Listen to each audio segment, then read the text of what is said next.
Good afternoon, everybody. Today I'll be talking with you about a topic that oddly will impact all of us, hopefully, and that's aging into old age. Before I get started, I want to share my disclosures as a scientist with Pinney Associates.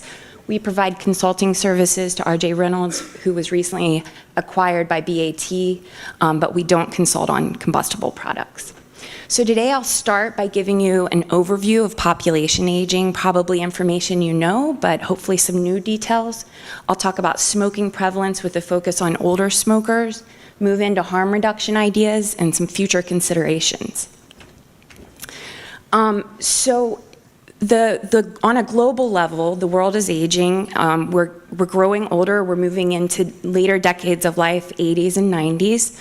But a unique finding that's just come out that's unprecedented in the recorded history of aging is that the number of older adults is going to surpass that of children. And we're sort of at that intersection now. So this graph here takes us through 2050. So basically we're living longer, and this figure sort of adds to that. So the orange and yellow bars are individuals 24 and younger, and as you go forward into 2050, those bars stay about the same. But the green bars, which are individuals 25 to 59, the number in billions of those individuals is really increasing, and that includes as well individuals 60 plus and 80 plus. So sort of the overview of the people that will be in the world is shifting. So with respect to smoking, I wanted to put this figure up there because I've noted the signal in the US of what I'll talk about today with aging smokers and the issues that I think are there. I haven't yet looked into countries like India, and seeing that there are a lot of older smokers there is very important. And this figure just simply shows we're aware that there are many disparities across the world in the prevalence of smoking, with the orange being the highest prevalence. But today I will focus a bit on the US. So we're very proud in the US. There's a lot of headlines about the reductions in smoking. Here we have the green line, which is individuals 18 and over, and the steady decline from 1965 to present. And then the blue line are high school students. And this is a segment of the population that the FDA focuses on a lot in terms of e-cigarettes. There's I would say, constant attention on this idea of gateway and children and the effects of nicotine on the adolescent brain. Luckily, our rates of smoking have decreased significantly, even more so than individuals 18 and above among high school students. So that we know. When I started following about 10 or 15 years ago aging and smoking, my training when I first was in graduate school was as a cognitive aging researcher, so I studied the effects of aging on the brain. Then I moved into nicotine and tobacco work. And when I was collecting data, lab researcher for my dissertation, and asking smokers to come to the lab, I limited the smokers that came from 65 and younger. So I purposely didn't include 65 and over, and it started to worry me. Because this means that a lot of tobacco researchers aren't looking at older adults. Well, this figure is my compilation of MMWR CDC data that comes out each year on smoking prevalence. The blue line sort of matches what I was just showing you, 18 to 24-year-old smoking prevalence. You have a steep decline. This age cohort of quote-unquote adults has seen the steepest decline. Middle-aged adults have also seen it. The purple line is older smokers, 65 and above. And this is 1997 to 2016, and you get about the same prevalence over time, 9% to 12%. I even took it back further to 1990. So nearly 25 years, there hasn't been a change in smoking prevalence among older adults in the US. So this means the smoking prevalence continues to stay steady, and that the population of older adults increases, it's reasonable to assume that the absolute number of older smokers will increase. So that means more individuals that we need to pay attention to that are smokers. And for me, as a researcher, we're not doing that. So this is when I first started to see the impact of not looking at the older smokers. So what we have here, John Hughes published a really important review summarizing tobacco withdrawal. So the basics of what it is to try to stop smoking, the experience of the smoker, difficulty concentrating, agitation, or irritability. These studies on the left, from Hatsukami in 1984 through Robert West, 91, these are all classic studies, well done, rigorous, to characterize withdrawal. And these are the studies Hughes based his characterization of withdrawal on, and studies that fed into the Diagnostic and Statistical Manual for Diagnosing Tobacco Dependence. If you look at the mean age across studies, it's only 25 to 46 some years. Often in the range, people aren't even including individuals above the age, say 55. And that to me is a concern. So if the basic studies on tobacco aren't including older adults, what do we know about the older smoker? I'm also by training a methodologist in systematic reviews, so there's a lot of citations, and my goal would be eventually to consolidate all this information I'm sharing in a systematic way, but I just wanted to isolate some key findings that I've seen in the literature. So we know pharmacologically, as we age, our metabolism changes. This is true for many drugs, including nicotine.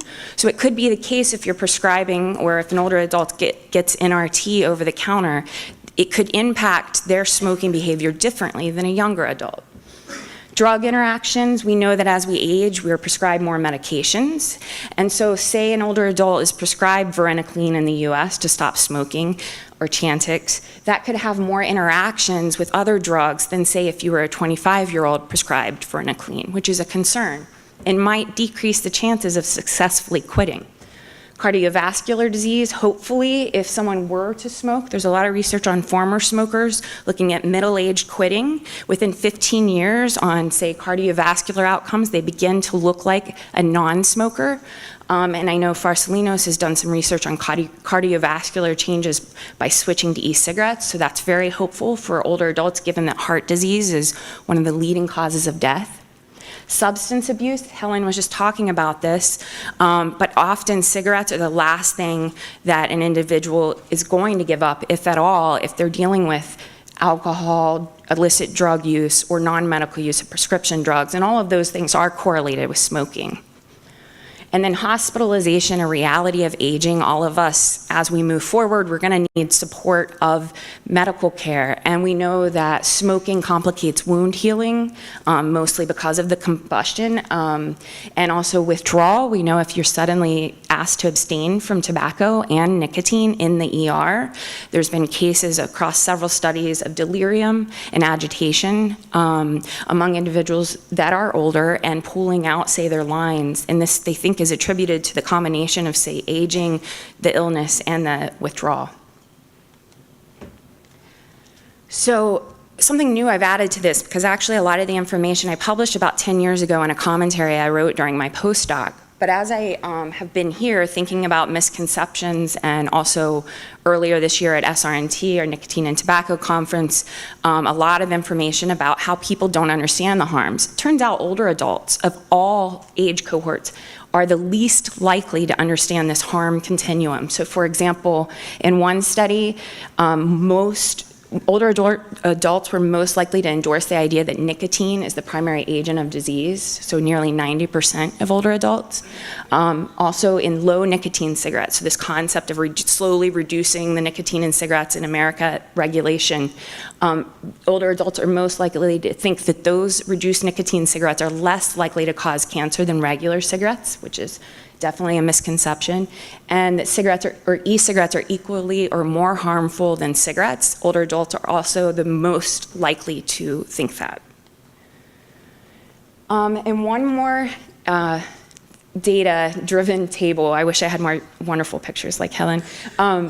Older adults are more likely to have higher dependence level on cigarettes and have smoked much longer, as you might imagine, than younger adults. So we're talking about 4 or 5 decades of smoking. Older adults are also less likely to make a quit attempt. And when I say older here, I'm referring to 65 and above, although as we age, that number's sort of inching up. So sometimes studies look at 70 and above. And interest in quit aids, so say NRT or other options. And then this slide was just a recent publication, again with CDC data out of the US, about quitting smoking in the US. And older adults over to the far right, the light blue bar is interested in quitting, and past year quit attempt, and they have the lowest values. And in terms of cessation, or the idea that an older adult would completely stop, there's very limited studies. These are a couple systematic reviews on the topic of aging and smoking and cessation, interventions, behavioral nicotine replacement therapy. There have been no systematic examinations of older adults specific to e-cigarettes or other interventions. But this one study, Eisenberg, noted that at least for Medicare-supported older adults in the US, there's been no change in cessation rates in the 2000s, 2005 to 2012, which would explain potentially if we're not increasing quitting, people are just smoking into old age. And they asked for novel, more effective cessation interventions to be developed and tailored to older smokers. Interestingly, even though the study was published in 2016, e-cigarettes aren't mentioned at all, and harm reduction isn't either. So my main point, to bring that home, is coming from a harm reduction background, but also as an aging researcher, I think harm reduction approaches are perfect for an older adult because it preserves their independence. It gives them a role in what they're going to do. And obviously, there's other studies I didn't share because of time limits, but classic tobacco control interventions in the US, for example, where it's a lot of don't do that and the harms of smoking. There was one study in California where older smokers reported that billboards or advertisements about the harms of smoking actually increased their craving for a cigarette, which I can relate to, I'm certain, because they don't want to be told what to do, especially when they've lived a long life. And often they really want that enjoyment of the nicotine. And I think e-cigarettes could be the perfect way to deliver the behavioral cues, which are essential, especially with years and decades of pairing nicotine with, puffing on the cigarette with the nicotine, which is a key part of maintaining that reinforcing effect of the cigarette. So to subtract that, especially with some of the concurrent health issues associated with aging, cognitive aging, seems like a bad idea. So there's not a lot of movement on this in the literature. However, as is the case for e-cigarettes and maybe harm reduction in general, the consumers are sort of leading the way. This was an article in December. I was really impressed to see it come out from the New York Times. This is an older smoker. I liked her quote. She wasn't trying to quit smoking. She was just trying this newfangled thing. And before she knew it, she hadn't smoked a cigarette in 3 days. And this article also has a great picture of her. She has a little closet of her e-liquids. And it's pretty impressive given that the struggle and the frustration that I'm certain she'd probably had earlier in her life to quit, and to have it just sort of happen seems pretty cool. And then this is a vaping for over 60s, just another consumer reaching out to people in a way that I wish we could do in a systematic way, and the science side of things. Okay, so with that, where do I see things going and what do I hope for? I think that, and I used an exclamation point because it's quite frustrating for me as an aging researcher, as someone that wants to be old someday. The hyper-focus on youth, the older smoker, the smoker that smoked for a long time is not even in the dialogue in the US. It's certainly not addressed in regulation. I went through the Tobacco Control Act and searched for child, youth, and you can imagine that there's no mention, and there's multiple mentions of youth and no mention of older adults, and I understand that, right? We're trying to disrupt this addiction pathway, whatever people want to call it, early in life. But I guess I see use of something like nicotine as more of a personal choice as you age. Communication, there's a lot of mentions in the Mumford article that found that 90% of older adults believe that nicotine is the primary disease-causing agent. They recommend tailored communication based on age. I think that's a really important idea, and really trying to communicate the true health risks of these different components of cigarettes. There is a publication, I believe it's out of UCSF, which makes sense given their ideology, that older smokers being introduced to e-cigarettes could renormalize the use of e-cigarettes. So it is something that's on the radar of people and a concern.